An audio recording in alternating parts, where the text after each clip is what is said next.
Good evening, Lake Orion. Well, it's that time again. I'm your host, and I am a Taormina. Ethan March.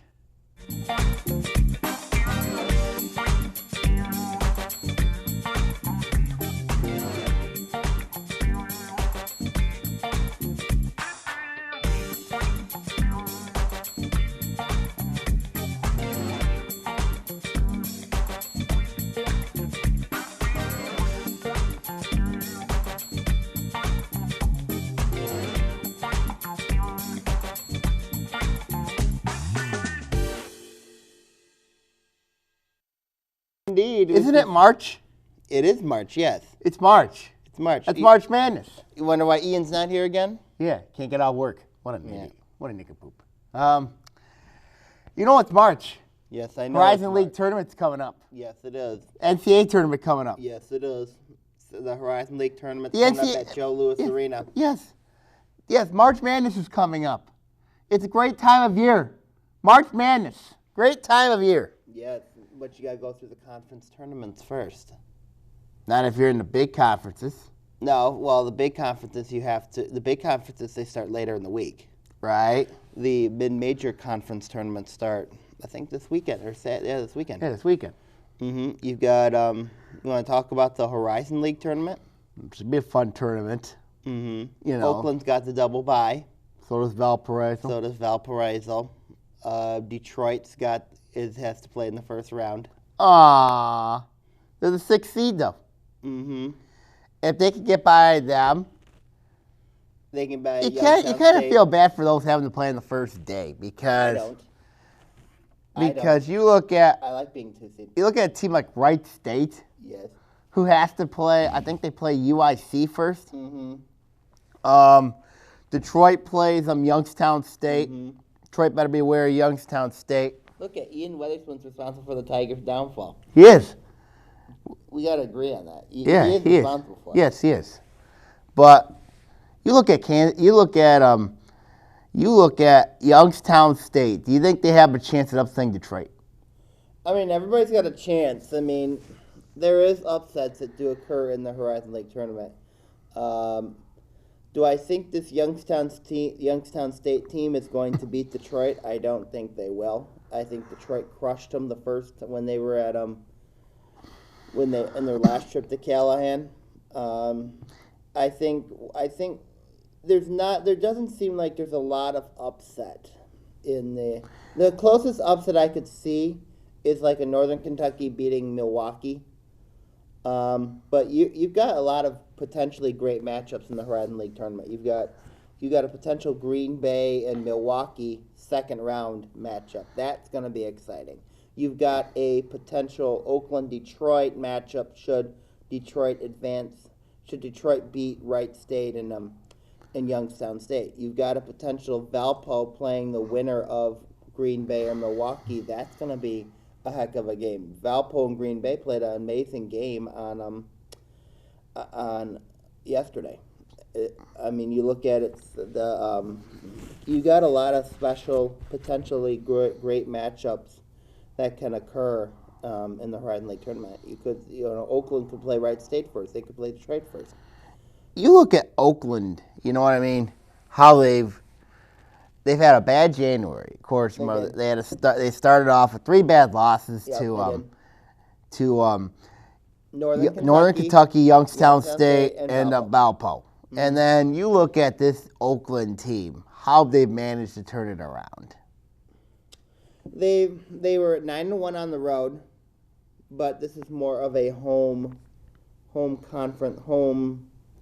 environment for Oakland. So this will be very interesting to see what they do. I think that.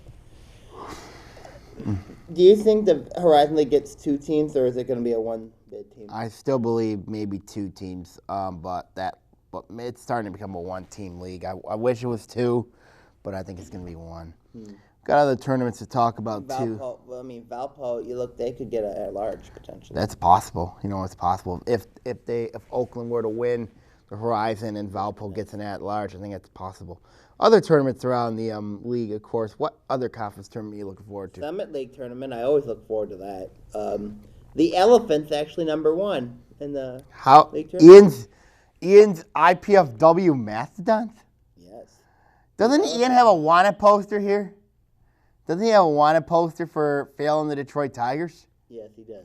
But Ian's IPFW Mastodons are the top team in the Summit League? Yes.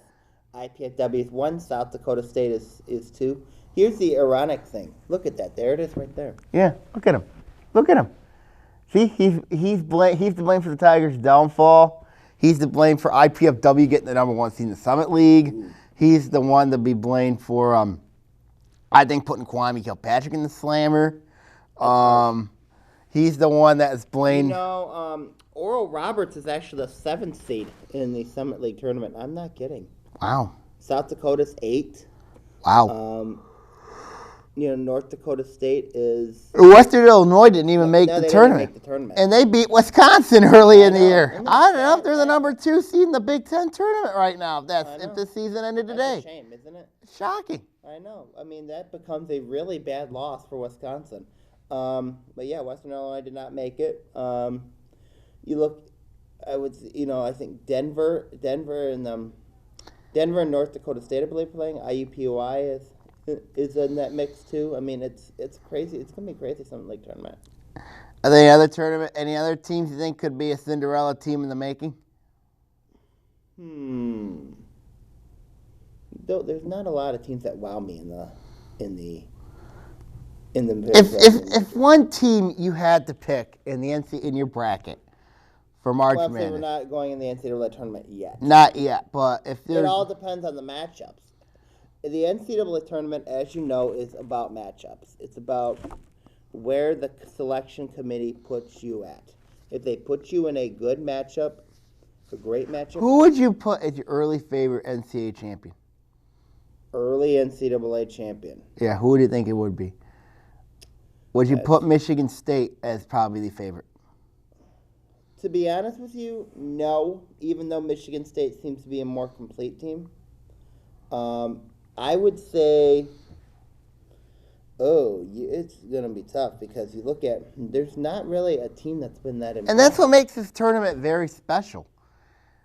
That's what makes it special when you have to win your conference tournament. If you win your conference tournament. The bigger Power 6 schools don't have to. Yeah, bigger because they get all the at-large bids. Mm-hmm. And then, but it kind of makes it for a sweet conference tournament. You know what I mean?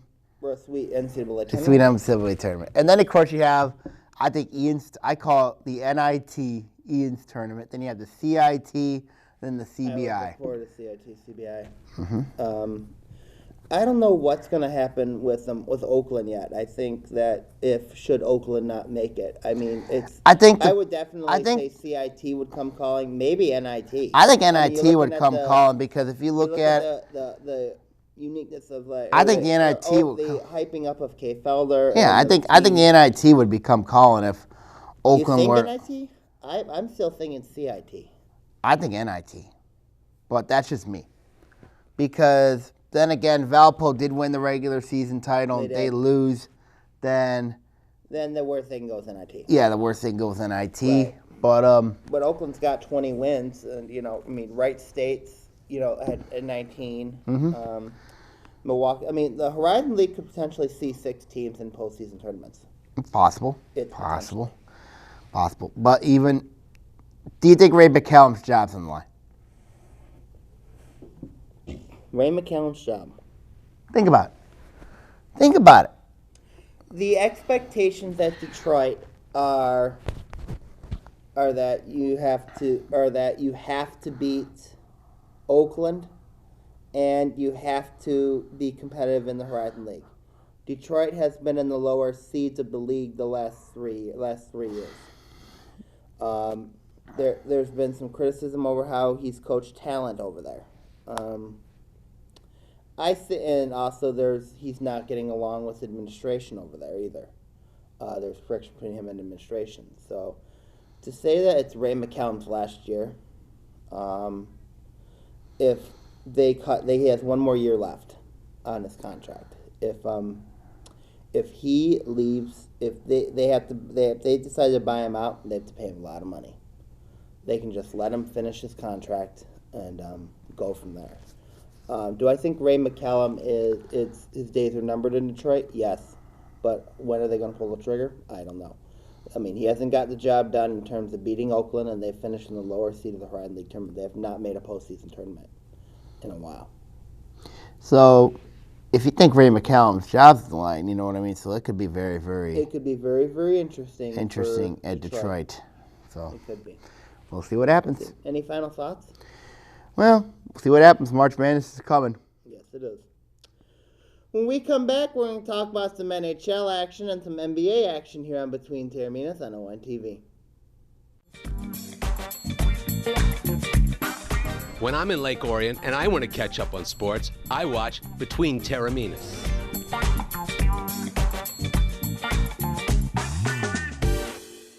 Prescription drug abuse is a national epidemic. The new in way to obtain drugs is through parents' or grandparents' medicine chests. Removing prescriptions from your cabinet is the best way to keep drugs out of the hands of our young people. We've got to work together to protect our teens, our seniors, and our environment. Clean out your medicine cabinet today. Please participate in Operation Medicine Cabinet and drop off your unwanted or expired prescriptions at one of our law enforcement drop-off sites in Oakland County. We can't ignore this situation anymore.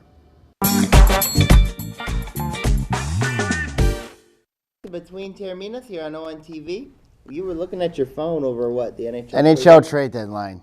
It looks like the Stars are in the Daryl Russell and Michael Hansu's sweepstakes. Interesting. Because they need to defend them real bad. Well, I did not want to bring this one up, but yes, my Avalanche did lose to the Red Wings this weekend. They lost. It was a pretty good game. It was 5-3. Brad Richards scored the minute left in the Yes, game. the former star, Brad Richards, scored to win the game. That Stadium Series, that was exciting to watch. It was a good series, especially an alumni game. The alumni game. Colorado won 5-2. I mean, you look at that alumni game. That was a good game to watch. Because when you see the greats of Joe Sakic, Peter Forsberg, on Colorado, you got Ray Bork, you know what I mean? On Colorado side, Detroit side, it's Steve Yzerman, Brendan Shanahan, who played in that game, among others. I mean, it was a great experience. There was no I'm disappointed there was no fight. Well, I mean, if there was no fight, both Claude Lemieux and Darren McCarty played in that game. I know. There was no fight. I was disappointed there was no fight.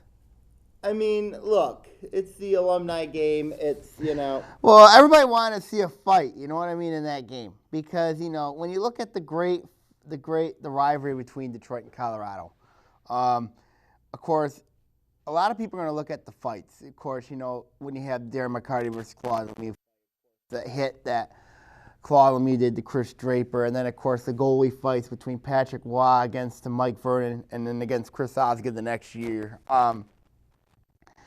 Doesn't it make for good ratings? It made really good ratings in the NHL. It increased the rivalry. It was one of the marquee NHL rivalries back when the Wings were in the Western Conference. That was back when the Wings and the Avalanche were both competing for Stanley Cups.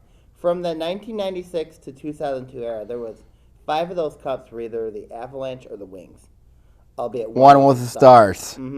So, I mean, you look at the level of dominance that the NHL had during that, particularly the Wings and the Avs, but you have to add the Stars in there, had the dominance was, I mean, a lot of people miss that dominance. A lot of people miss it. It was a very exciting time in hockey. You could allow for physical play. You could allow for, today's NHL, it's a lot more finesse. It's a lot more individualized. I don't know. Gary Bettman is such an idiot. Gary Bettman's an idiot.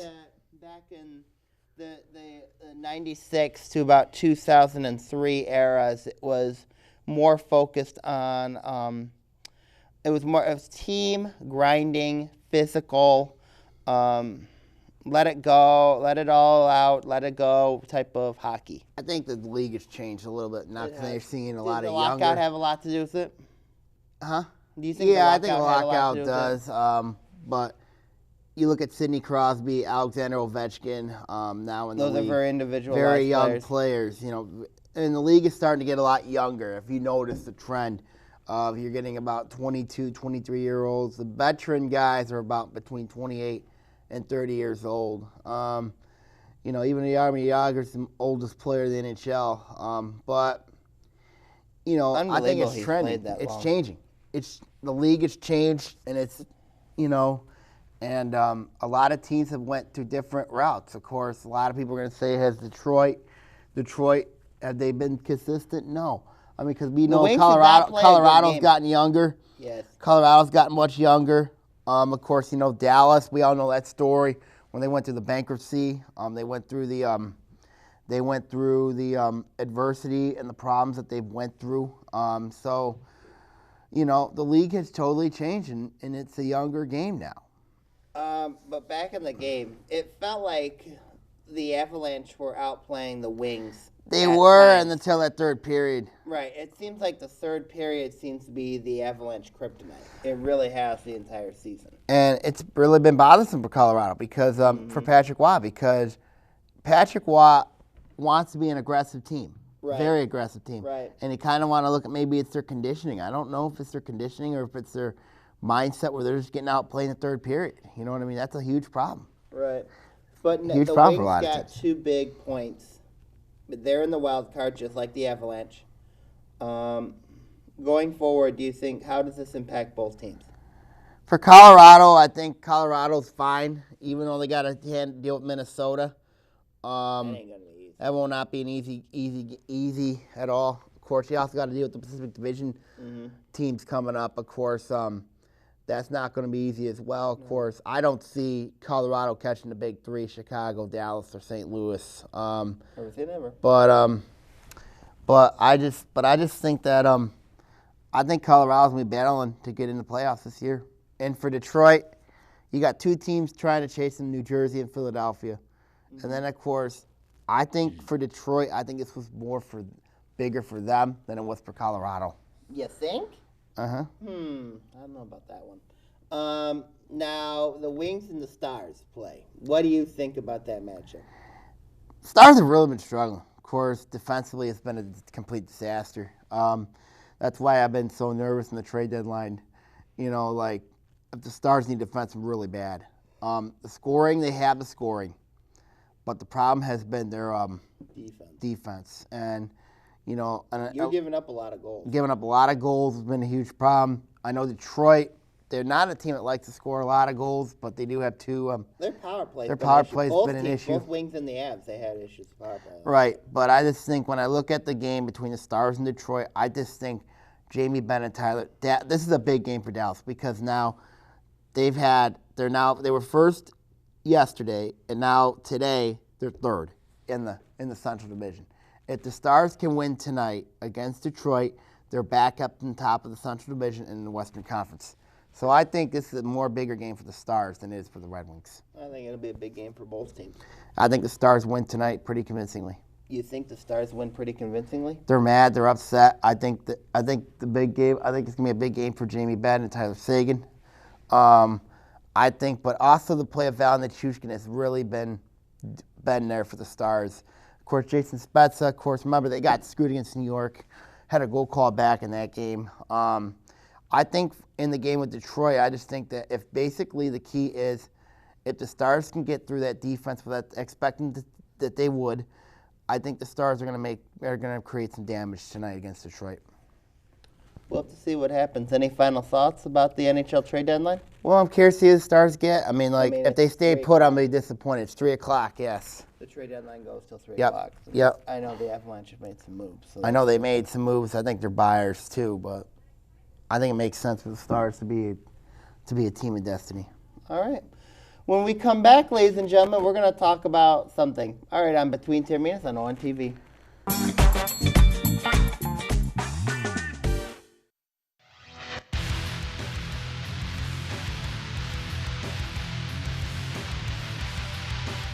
Hello, Oakland County. This is Sammy Taormina talking OAA Now. In it, we'll talk various stories ranging from the state to Oakland County teams affecting the OAA. Catch us here on OAA Now.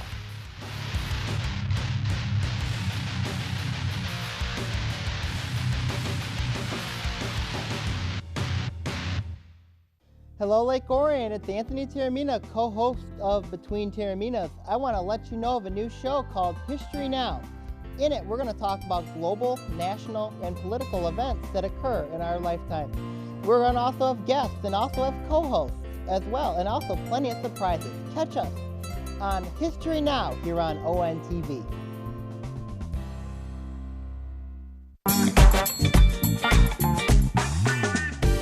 Welcome back to Between Taorminas here on ONTV. Sammy, how you doing? Hang in there. I want to talk about something real quick. The NBA. Steph Curry, unbelievable night. The Golden State Warriors. Are we seeing a team of dynasty? Yes, we are. Because this is a team, and Golden State has done this perfectly. They built through the draft, drafted very well. All the players they got, most of them are drafted by them. You know, of course, Stephen Curry was drafted. Draymond Green was drafted. Klay Thompson was drafted. I mean, you look at the Golden State Warriors, we could, and of course, let's not forget a former Bull is coaching this team in Steve Kerr. So this could rival the 95-96 Bulls, where they won 75 games. That's where the Warriors are heading. And the Warriors are already in the playoffs. They're already clinched. All right, clinch. I mean, you've never seen a team clinch this early. Yeah. Yeah, this early. You know, we still got about a month and a half to go in the season.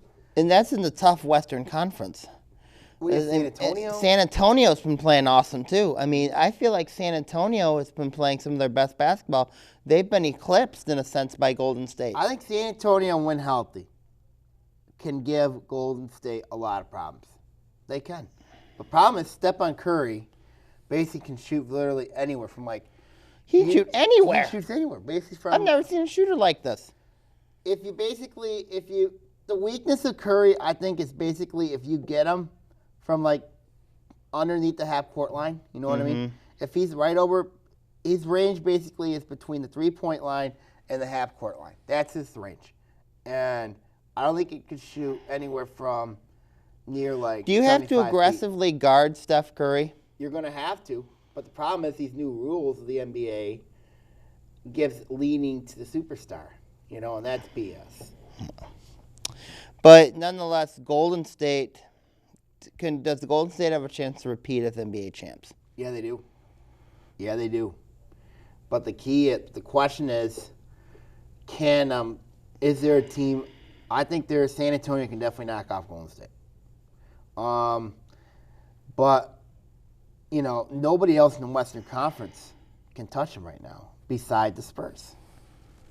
In the Eastern Conference, everybody thought it'd be Cleveland, but Cleveland's had a lot of issues. Cleveland's had some issues. I'm not lying about that. But do you think that the Cavaliers have what it takes to knock off Golden State? If they're all playing well together, I think Cleveland's got a shot. So you're saying Cleveland's a team with a bunch of one individual stars? You got Irving, LeBron James, Tristan Thompson. They just picked up Channing Frye. I think letting Varejao go hurts them. Of course, now he's with Golden State now. So when you look at Cleveland,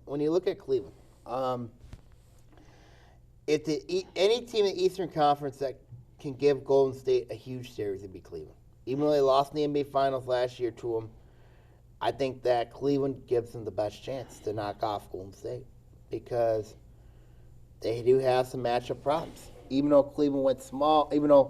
Golden State went small last year with Iguodala and LeBron James, I still think if Cleveland can somehow just get off the rear ends and start playing, then I think they can beat Golden State. Detroit Pistons. They beat the Raptors yesterday. I understand they won 4 straight games. They've won 4 straight. They're going to lose on Wednesday. They got San Antonio. Yep. Because... Why you say that? You look at this Piston team, though. They do better on the road. I understand that. But you look at this Piston team. They're not... I think they're a year away from being good. This is the year they're still not ready because there's still some frictional pieces. They still need to find I think, would be a... You're saying the Tobias Harris deal was a bad move. They're 4. He's 4-0 with them in the starting lineup, but I That's think good. they would have been much better if they had that second deal except that was voided. Remember that? Yes. The Houston Rockets. The Pistons right now are a team. I think that they're still in the transition. We don't know much about how good this team can be. They still have to address some things. So you still think they're a year away? They're a year away from being very good. But it looks like they got the piece together. I still think Charlotte's going to catch them. I still think Charlotte's a better team than the Pistons, but it is what it is. So going in, do you think Golden State repeats as NBA champions? Early, yes. Early, yes. Do you think Kobe Bryant works in the Lakers front office? Yes. Essentially? Yes. You can't fully escape basketball forever. No, you can't. Look at fully. Shaq. I know. Shaquille O'Neal, good example. Shaq ended up going into TNT basketball. TNT basketball. Yeah, TNT basketball. my analyst. God. Working with Charles Barkley. I know, that's scary. Can you just imagine Shaquille O'Neal working the NCAA tournament? Shaq working the NCAA tournament? Yeah, it's possible because you have Charles Barkley, Shaquille O'Neal, and Greg Anthony all working together.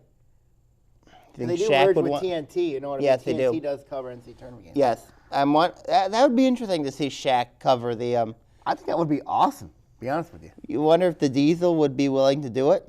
I think you definitely do it. You know, the NCAA tournament, working that, it's pretty much, it's fun. I think working the NCAA tournament in the media. And is you much know, better a lot than of the working in college NBA. kids, looked up to Shaq, so it'd be. I know. I think it makes perfect sense. I think working the NCAA tournament, it's a lot better than working NBA playoffs. You think so? Oh yeah. I've been in the NCAA tournament. I know you've been in the NCAA tournament because the NCAA tournament, it's unknown predictability. Whereas in the NBA, you kind of expect it. All right. Well, any final thoughts? Yeah, Pistons ain't making the playoffs. What about Ian Weatherspoon, dear? He's probably sent to Kansas. I'll probably have him deported to Kansas City because I know him. Hold on, I got to take this minute. Hold on. Hello? Kansas City. What's up? Ooh, you want Ian Weatherspoon to be sent to the Kansas City Royals? Sure. We can arrange that for you. I can arrange it for you. You know? I can definitely arrange it for you. I mean, we know deep down Ian's a Kansas City Royals baseball fan. We know he is. Okay? All righty. I'll make sure he's sent to Kansas City and make sure he's a Royals fan. Oh, and also, you know, you tell me the hashtag? Okay. It's Be Royal. Be Royal. Okay. I'll talk to you. Okay, then. Go Royals, too. All right. Goodbye. Wow. The Kansas City Royals called. Wow. They called. All right. Bye between 10 minutes.